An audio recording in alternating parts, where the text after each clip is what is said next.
প্রিয় SSC batch, তোমরা আমার পেছনে দেখতে পাচ্ছ আমি একটা সিকিউ নিয়েছি।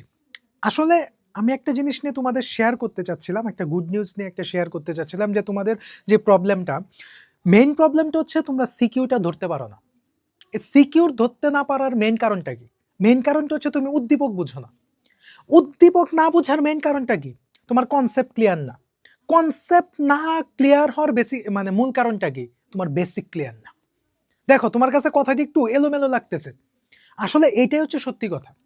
আমরা আমাদের পেইড বেসে আমি কালকে পরশুদিন একটা সিকিউ সলভ করাচ্ছিলাম স্টুডেন্টদের। কারণ আমাদের পেইড বেসের সিস্টেমটা হচ্ছে কি, যে প্রথম হচ্ছে আমরা বেসিকটা আলোচনা করি, বেসিকটা আলোচনা করার পর আমরা সিকিউ নিয়ে স্টুডেন্টদের আলোচনা করি, যে ফার্স্ট টু লাস্ট যে যতগুলি সিকিউ আসছে সে কিভাবে খাতায় লিখবে, প্রশ্নটা কিভাবে আসছে এবং সে কিভাবে খাতায় আনসার করবে, সে কিভাবে 3-এ 3 পাবে, কিভাবে 4-এ 4 পাবে। এটা কিন্তু আমাদের পেইড বেসের একটা স্লাইড। ঠিক আছে, এই যে দেখো, এদিক দিয়ে এই পাশ দিয়ে দেখা যাচ্ছে পেজ বেসের স্লাইডগুলি হচ্ছে আমরা এভাবে সাজানো, যে একটা টপিক শেষ হয়েছে, একটা টপিক শেষ হয়েছে, ওই টপিক থেকে বিগত বছরগুলিতে কিভাবে সৃজনশীল আসছে এবং একটা মডেল তৈরি করে দেওয়া হয়েছে যে সে খাতায় কিভাবে লিখবে। যে দেখো প্রত্যেক কত সৃজনশীল, টোটাল আমি এসএসসি 26 ব্যাচের কথা বলতেছি, টোটাল আমি সিকিউ সলভ করেছি হচ্ছে তোমার 300 প্লাস সিকিউ আমি তাদের 6টা অধ্যায় থেকে সলভ করেছি। এবং হচ্ছে এই যে সিকিউ সলভ করার ফলে আমি অনেক স্টুডেন্টদের কাছ থেকে তারা অনেক সময় ইনবক্স করে যে হচ্ছে এখন তার সিকিউর দক্ষতাটা অনেক গুণে, তার ইফিসিয়েন্সি যেটা ছিল এটা আরো বেড়ে গেছে। এটার মেন কারণ কি জানো? তুমি তো সিকিউটাকে প্রথমেই ভয় পাও।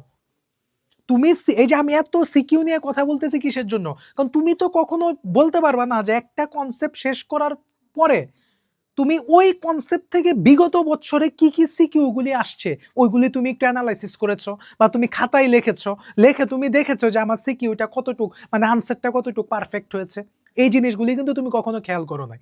বাট আমরা হচ্ছে কি করি, এই যে তোমার হচ্ছে এক একটা টাইপ শেষ হয়, এই যে দেখো এটা কিন্তু একটা ষষ্ঠ অধ্যায়ের, হ্যাঁ আমি দেখানোর জন্য জাস্ট ষষ্ঠ অধ্যায়ের হচ্ছে যে এইগুলি মানে এক একটা করে প্রশ্ন বা সিকিউ আমরা আলোচনা করেছি।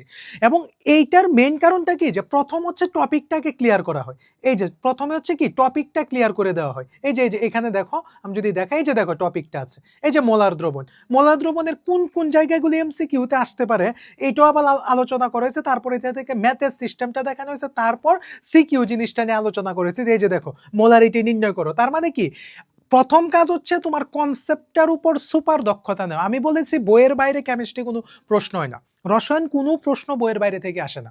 শুধু তোমার পড়ার সিস্টেমের ভুলের কারণে তুমি রসায়ন ধরতে পারো না। এবং হচ্ছে এই যে দেখো পর্যায় সারণী একটা অধ্যায় আছে, ওইখান থেকে উদ্দীপকের যে কি মাইর পেজ দিতে পারে তুমি চিন্তাও করতে পারবা না। এই যে আমি একটা ভিডিও কিছুক্ষণ পরে দিব, ঠিক আছে, যে তুমি যদি শুধু 2, 8, 8, 18, 18, 32 এবং 1 এই কথাটা যদি তুমি ধরতে পারো এবং এই সিস্টেমটা যদি তুমি বুঝতে পারো, তাহলে পর্যায় সারণী থেকে যেইভাবে সিকিউ দেখ, যেইভাবেই এমসিকিউ দেখ, তোমাকে আটকানো যাবে না। তুমি শিওর থাকো আমি যা পড়াবো এর বাইরে কিচ্ছু আসবে না, এটা 100% শিওর।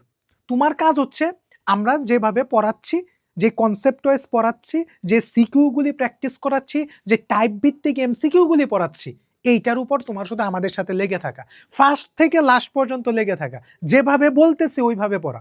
আমি এই যে এগুলি নিয়েছি এখানে, যে আমি একটু কাজ করছিলাম যে এই সিকিউগুলিকে যদি একটু অ্যাডভান্স লেভেলে দেয় তাহলে এটাকে কিভাবে করা যেতে পারে, ওই জায়গাটা নিয়ে আমি কাজ করতেছিলাম। তো হুট করে মনে আসলো যে সিকিউর যে একটা মেসেজ, সিকিউর মানে সিকিউ নিয়ে যে আমাদের রসায়নের শিক্ষার্থীদের একটা ভয় যে আমি সিকিউর ধরতে পারি না, এই বিষয়টা নিয়ে আমি ভাবলাম যে একটা ভিডিও তৈরি করি।